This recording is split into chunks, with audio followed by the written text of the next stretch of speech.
लेकर के हैं ही नहीं। बता दूं आपको कि उत्तराखंड में 8,000 पोस्ट के लिए पीआरटी की वैकेंसी हो चुके थे और कुछ सीटें बची हुई थी और उसी दौरान जो है उत्तराखंड के नैनीताल हाईकोर्ट में केस चल रहा था। आप सभी का आज के इस वीडियो सेशन में बहुत बहुत स्वागत है। दोस्तों, जैसा कि देख रहे हैं तमाम ग्रुप में और तमाम चैनलों के कमेंट्स में देख रहे हैं, आप लोग कल से कुछ परेशान नज़र आ रहे हैं। वो परेशानी शायद इसलिए है कि विषय वस्तु और मामले की समझ और तथ्य की समझ की जानकारी सही नहीं होना। कल एक मामला माननीय सुप्रीम कोर्ट में चल रहा था NIOS DLED को लेकर के।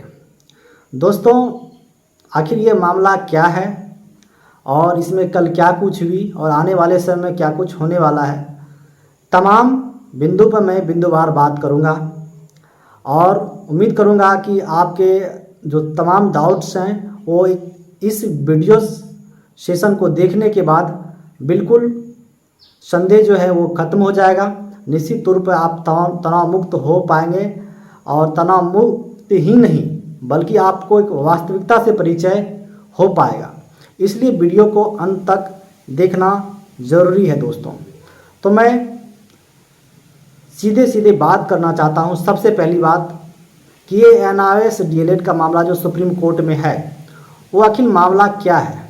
तो दोस्तों, मैं बता दूं कि कुल मिलाकर के आधा दर्जन हाई कोर्ट ने NIOS DLED के पक्ष में अपना अंतिम फैसला दे चुका है कि NIOS DLED वैलिड है। इसमें कहीं कोई दो राय दिक्कत नहीं है। कोर्ट में सारी बातों पे डिस्कस होने के बाद आधा दर्जन यानी कि 6 न्यायालयों ने अपना अंतिम निर्णय फैसला NIOS के पक्ष में दे दिया है, जिसमें पटना हाई कोर्ट का मामला सर्वमान्य रखा गया है NCT के तरफ से।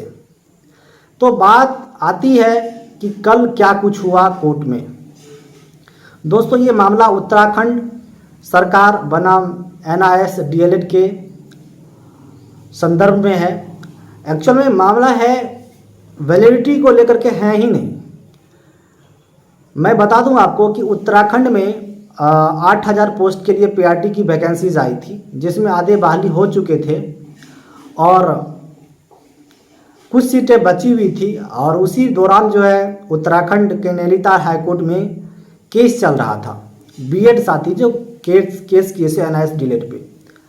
अब उसमें पार्टी सरकार भी थी और डबल बेंच का फैसला, फर्स्ट बेंच के बाद डबल बेंच का फैसला नैनीताल हाईकोर्ट का आया और NIOS के पक्ष में आया और फैसला ही नहीं है आया अपितु 2,000 रुपये का जुर्माना भी उत्तराखंड सरकार पे लगाया कि आपने NIOS DLED जो अभ्यर्थी हैं उसका मानसिक तौर पे मेंटल हरास किया है, इसके लिए 2,000 रुपये का फाइन भी लगाया है।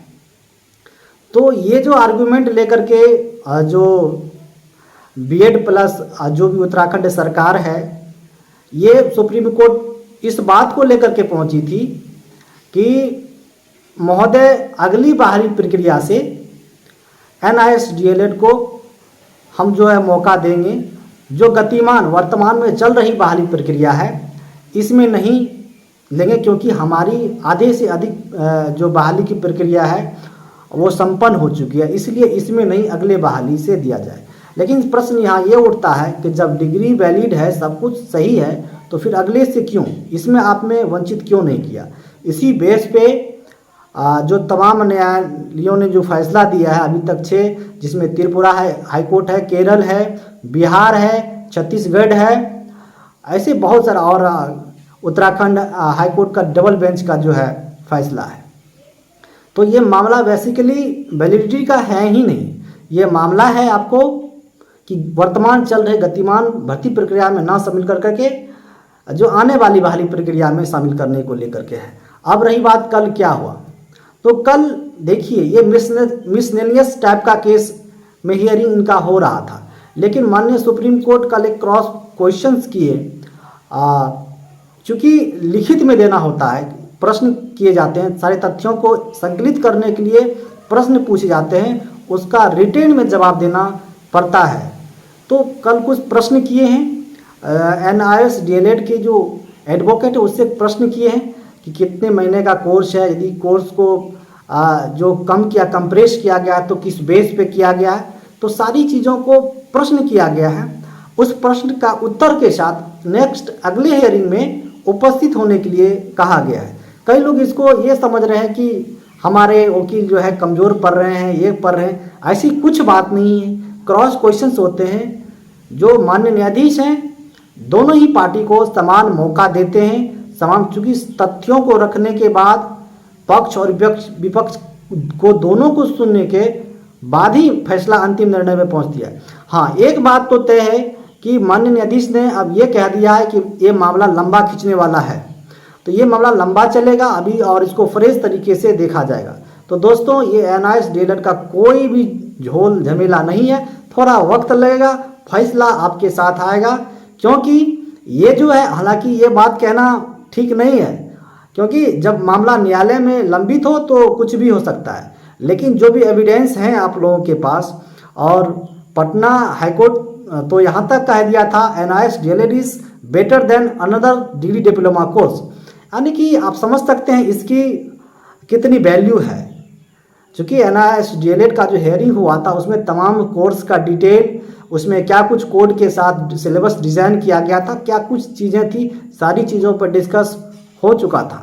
तो आप लोग धैर्य बनाए रखें, बेवजह से परेशान होने की किसी को आवश्यकता नहीं है। NLS वैलिड था, वैलिड है, वैलिड रहेगा।